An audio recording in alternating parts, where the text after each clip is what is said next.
গ্রামের নাম নূরনগর। এই গ্রামে বাস করত এক যুবক ইমরান।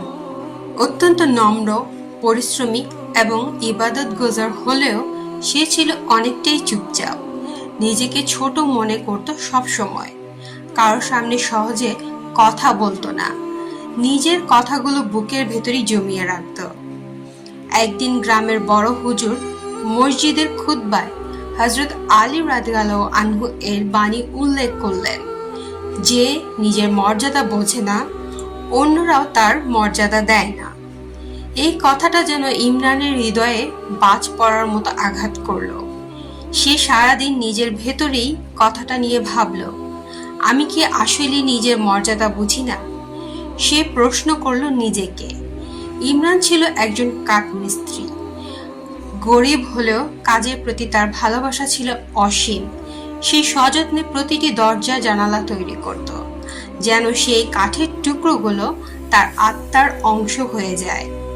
একদিন গ্রামের সবচেয়ে ধনী লোক হাজী সাহেব তার জন্য বড় একটা কাজ দেন। পুরো একটা মাদ্রাসার আসবাব বানাতে হবে।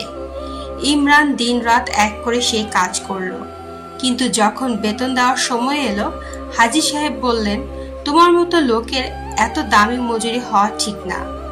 ইমরানের চোখে পানি চলে এলো, কিন্তু এবার সে চুপ থাকলো না।